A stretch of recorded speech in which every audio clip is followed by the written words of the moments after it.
Assalamualaikum warahmatullahi wabarakatuh. Perkenalkan, nama saya Dita Ayu Pramesilia. Dan saya Fahinaizatul Jannah. Kami di sini akan menjelaskan bagaimana cara mengolah data menggunakan aplikasi SPSS untuk menguji uji asumsi klasik yang terdiri dari uji normalitas, uji multikolonialitas, dan uji heteroskedastisitas. Nah, pertama-tama kita masuk ke aplikasi Excel ya. Lalu kita buat data kurang lebih seperti ini. Kita menggunakan 19 responden dan menggunakan variabel X1, X2, dan Y. Nah, ini kita pertama-tama copy dulu variabelnya. Setelah itu kita masuk ke aplikasi SPSS-nya. Nah, ini kita masuk ke data view, kita paste di sini data.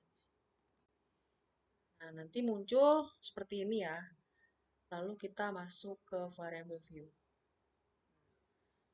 Pada menu name ini kita ganti menjadi variabel X1, X2, dan yang ketiga Y. Nah, kita ganti di menu label X1 menjadi literasi keuangan, X2 menjadi digital payment, dan yang variabel Y kita ganti menjadi kinerja usaha. Lalu pada menu measure, nah ini kita ganti menjadi scale semua ya. Setelah selesai, kita masuk ke menu analyze. Nah, ada di sini posisinya. Kita masuk ke regression, lalu ke linear. Di sini ada tabel dependent. Nah, ini kita masukkan data variabel Y-nya, kinerja usaha. Kita klik panahnya, dan di sini kita masukkan variabel X1 dan X2-nya. Ini X1 dan ini X2. Lalu kita masuk ke opsi statistik. Nah, ini kita checklist yang collinearity diagnostic.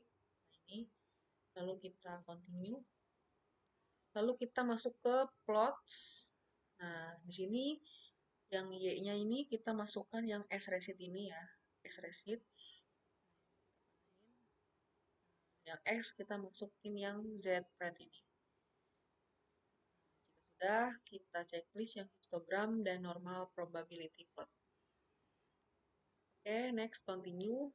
Lalu kita masuk ke opsi save. Nah, ini kita masuk checklist yang di tabel residual ini, yang paling pertama aja. Nah, jika sudah kita klik continue.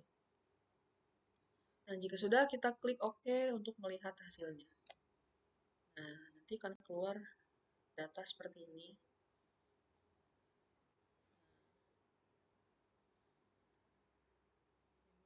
Ada histogram, ada plots, dan ada scatter plot. Jadi yang pertama kita bahas itu uji normalitas.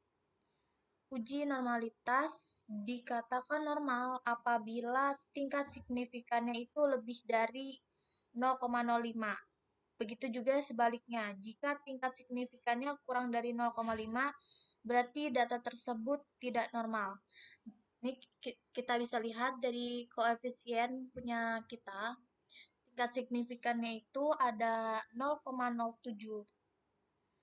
Terus dari uji normalitas tersebut, kita bisa uji berdasarkan histogram.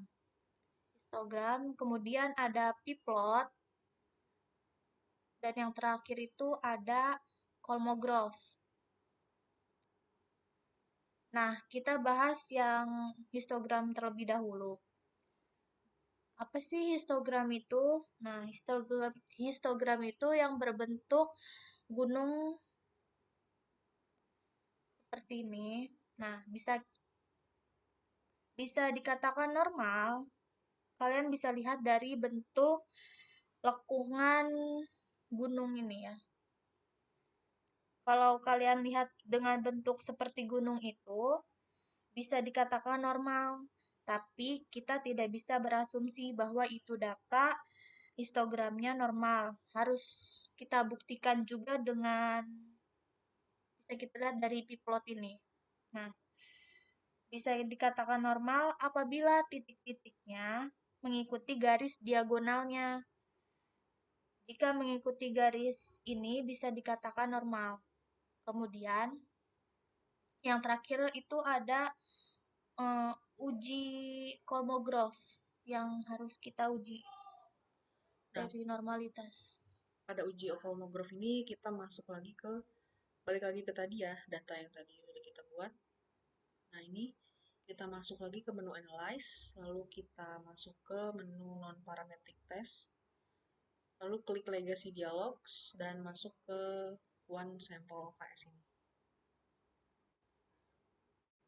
Lalu, kita masukkan data ini ke test variable list-nya, lalu klik OK, nanti akan keluar hasilnya. Nah, ini dia uji Kolmogorov-Smirnov testnya ya. Nah, di mana kita bisa melihat lebih besar 0,5-nya yang tadi ada pada data ini. Nah, ini ya. Nah, kita bisa lihat yang 0,200 ini. Nah, ini. Nah, jadi ini itu tingkat signifikasinya itu kan lebih dari 0,05 ya. Atau 0,200 itu kan lebih besar dari 0,05. Berarti dapat dikatakan bahwa variabel-variabel tersebut itu normal. Nah, ini menurut aku data yang paling kuat kalau data tersebut benar-benar normal. Lalu kita ke uji multikolonialitas. Itu cara yang digunakan untuk mendeteksi ada atau tidaknya multikolonialitas dengan melihat besaran nilai VIF. Nah, ini ada di sini. Nah, ini di koefisien. Jadi dengan melihat besarnya nilai FIF ini, jika FIF ini di bawah 10 dan nilai toleransinya ini di atas 0,1, maka tidak terjadi multikoliniaritas. Hasilnya, kanan kiri harus sama pada uji multikoloniaritas. Jadi variabel X1 dan X2-nya adalah variabel X1-nya itu nilai toleransinya itu 0,962 dan FIF-nya itu 1,040.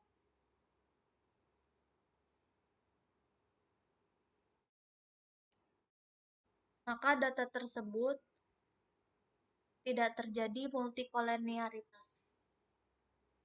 Selanjutnya kita masuk ke uji heteroskedastisitas. Jadi uji itu kita lihat dengan menggunakan scatter plots ya. Nah, scatter plots itu ada di bagian sini terakhir. Nah, dengan pengambilan kesimpulan, jika titik-titik itu menyebar di atas atau di bawah dan titiknya itu membentuk suatu pola tertentu, nah seperti ini, maka itu tidak terjadi heteroskedastisitas. Nah, itu jika hasilnya menyebar seperti ini, ya, itu bisa dikatakan tidak terjadi heteroskedastisitas. Nah, sekian yang bisa kami sampaikan. Semoga bermanfaat. Kurang lebihnya mohon maaf. Wassalamualaikum warahmatullahi wabarakatuh.